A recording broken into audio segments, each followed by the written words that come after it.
actually show you guys how to create a more full cluster balloon garland versus the strategy I showed you the other day. I'm going to show you a couple close-ups so you can see everything, and hopefully that gives you some ideas.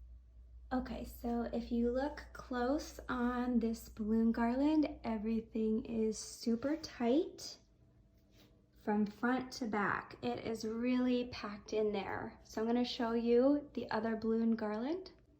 So this one is using the needle and thread method. So if you look on the back, there's a lot more open spaces. You can of course go through and fill these in, but it's just not as tight of a balloon weave. Okay, just to reiterate, in case you didn't see my other video, the best tools to use for making a balloon garland: an electric balloon pump, it'll run you $15 to $20, a balloon tying tool, this should not cost you more than $3, some fishing line, and then some helpful things. You can use a hand pump. This is going to take you longer, but it's great for the 5-inch balloons to fill in, see, like right there, to fill in little holes. You could use glue dots, double-sided tape, or a low-temp glue gun. The key with using a glue gun, I hear this all the time, isn't going to pop the balloons. If you overinflate the balloons, if you touch the metal to the balloons, if your glue gun is high heat, those all put you at risk for popping the balloons. But I've used a low-heat glue gun to stick balloons on forever and ever, and it works completely great. We talked about quality of balloons. The first thing you're going to do is inflate your balloons in a variety of sizes. For a large balloon garland, I estimate you need about 100 balloons. So let me show you a little trick about shaping your balloons so they look really cute. Okay, if you overinflate your balloon, you're gonna have this cone shape. And you might actually just naturally have a little bit of a cone shape, but you'll see that you overinflated it if it looks really thin and really cone-like. Basically, just bear hug your balloon a little bit and let the air out, just shaping it up.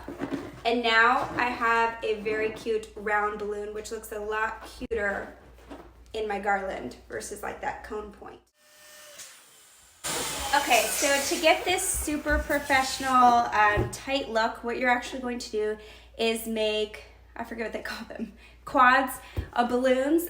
You're going to inflate 2 balloons and not tie them. You're going to take the tails, lay them over one another, and then actually tie from here. So these 2 are now tied together.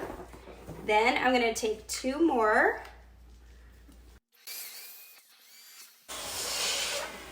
I'm going to tie these 2 together, so laying the tails over one another, like this. And then all I'm going to do is take my 2 sets and I'm going to twist them over one another. So now I have this little tight quad. So you're going to do these in a variety of sizes. Okay, so putting them all together, I have my fishing line. I created a loop at the end. I'm going to put that at the end of my balloon garland. Then all I'm going to do is fish my line around, do a couple balloons, and then I have my excess. And then you could do a variety of quads and then twins. I don't know what else to call these, but I'm going to put this here, pull it really tight, twist and pull, twist around this other balloon and pull. So now you can see I have a balloon garland that is starting to take shape. So twist around and pull. Whoops. Maybe to get it all tangled in there. And then twist around the second balloon and pull. So as you do this, you can push it down a little bit more. I have a super tight balloon, and then you're just going to simply keep adding balloons to your garland, twist and pull, and leave it to me to be doing this tutorial. Literally, I have to leave the house in 3 minutes to get Winston to his eye appointment, but twist around each balloon and pull. I'm so sorry if you can't see that, but it's the same basic concept. Fishing line, twist around your new balloon and pull, twist around the other half of that twin and pull. Does that make sense to everybody? I hope. Okay, I want to show it one more time. So I have a new set of twins to add to my garland piece. So I just lay it on, push it down as tight as I can. I take my fishing line, twist around and pull tight, twist around and pull tight, and you can see there's really not any spaces in here, and you will just keep going the whole length of what you want to do. I start with like maybe a little bit larger balloons for my base, and then I work to where you could see there's some smaller ones. Let's just say that you wanted to add a really tiny one because you're like, wow, this is like weird looking.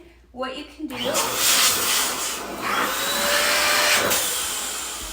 up your smaller balloon, and then you could literally take either fishing line or this classic material, twist it around and tie one in there. If you want it tied to the fishing line, you could literally tie this in. Someone asked me if you could use this. Yes, but if I recommended this, you would be cursing my name because they fall out so easily if you have to move your balloon garland at all. This method, literally, I could use this thing as a punching bag. This thing is not going anywhere. It's so durable if you are having a toddler party or if you have to make them ahead of time. You could typically make them 1 to 3 days in advance just to make sure that they stay the freshest and most pristine. If you're gonna have them outside, keep them inside as long as possible, and then only install them right before your party because they're going to start to oxidize and lose air volume. If you have confetti balloons, a really fun trick is just to take a rag and rub it around your confetti balloon to create static electricity to get the confetti. And last tip I want to give you guys, if you have those big 36-inch balloons, that's something that you'll actually go through and add. But the main thing is to have fun with it.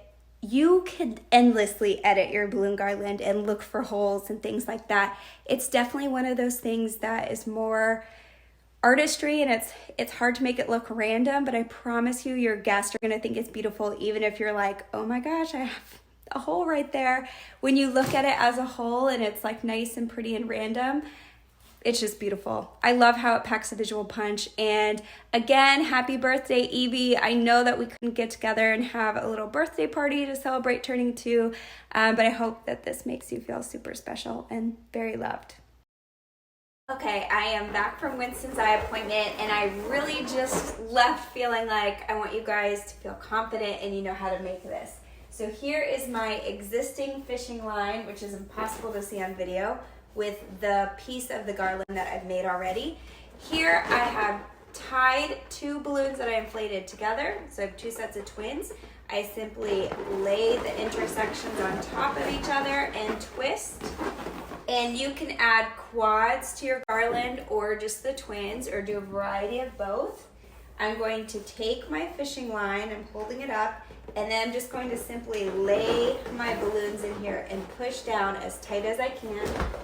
Loop my fishing line around. And you could do all the balloons or just a couple of balloons, depending on how secure you want to make this.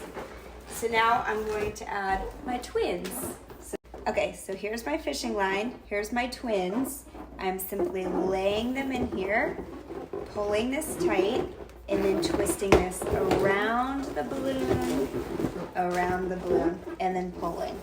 So that's how I'm getting this to grow. Hopefully that's super clear. The last thing I want to show you an up-close view of is using the tying tool, because if you didn't see the last video, this is so crucial for making your life a lot easier. So inflating my balloon, shaping it, and then when you want to use this, you take the tail, lay it across the tool, wrap around, and then just through to create your knot. Bada bing, no blisters.